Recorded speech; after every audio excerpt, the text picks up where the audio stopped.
Hello everyone, welcome back to my channel. I hope ಎಲ್ಲ ಚೆನ್ನಾಗಿದ್ದೀರಾ ಅಂದ್ಕೊಂಡಿದ್ದೀನಿ. ನಾನು ಚೆನ್ನಾಗಿದ್ದೀನಿ.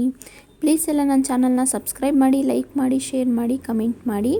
ಜನವರಿ 23 ಶುಕ್ರವಾರ ವಸಂತ ಪಂಚಮಿ ಇದೆ. ವಸಂತ ಪಂಚಮಿ ಎಂದರೆ ಸರಸ್ವತಿ ಹುಟ್ಟಿದ ದಿನವನ್ನು ವಸಂತ ಪಂಚಮಿ ಎಂದು ಆಚರಿಸಲಾಗುತ್ತದೆ. ವಸಂತ ಪಂಚಮಿಯು ಶುಕ್ರವಾರ ಬೆಳಗಿನ ಜಾವ 2:28ಕ್ಕೆ ಪ್ರಾರಂಭವಾಗಿ ರಾತ್ರಿ 1:46ಕ್ಕೆ ಮುಕ್ತಾಯವಾಗುತ್ತದೆ. ವಸಂತ ಪಂಚಮಿಯ ದಿನ ಸರಸ್ವತಿ ಪೂಜೆಯನ್ನು ಕೂಡ ಮಾಡಲಾಗುತ್ತದೆ. ಸರಸ್ವತಿ ದೇವಿಗೆ ಪ್ರಿಯವಾದ ಬಣ್ಣ ಎಂದರೆ ಬಿಳಿ ಬಣ್ಣ. ಬಿಳಿ ಬಣ್ಣದ ಹೂವುಗಳನ್ನು ಸರಸ್ವತಿ ದೇವಿಗೆ ಅರ್ಪಿಸಿದರೆ ತುಂಬ ಒಳ್ಳೆಯದಾಗುತ್ತದೆ. ಓದುವಂಥ ಮಕ್ಕಳಿರುವ ಮನೆಯಲ್ಲಿ ಸರಸ್ವತಿ ಪೂಜೆ ಮಾಡುವುದು ತುಂಬ ಒಳ್ಳೆಯದು. ಅವರ ವಿದ್ಯಾಭ್ಯಾಸದಲ್ಲಿ ಅನುಕೂಲವಾಗುತ್ತದೆ. ಸರಸ್ವತಿ ದೇವಿಗೆ ಬಿಳಿ ಬಣ್ಣದ ನೈವೇದ್ಯವನ್ನು ಅರ್ಪಿಸಬೇಕು.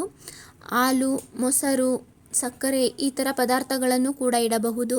ವಸಂತ ಪಂಚಮಿಯ ದಿನ ಮಕ್ಕಳ ಕೈಯಲ್ಲಿ ಸರಸ್ವತಿ ಪೂಜೆಯನ್ನು ಮಾಡಿಸಬೇಕು. ಮಕ್ಕಳ ಪುಸ್ತಕಗಳನ್ನು ಸರಸ್ವತಿ ದೇವಿಯ ಫೋಟೋ ಮುಂದೆ ಇಟ್ಟು ಬಿಳಿ ಹೂವಿನ ಅಲಂಕಾರವನ್ನು ಮಾಡಿಸಬೇಕು.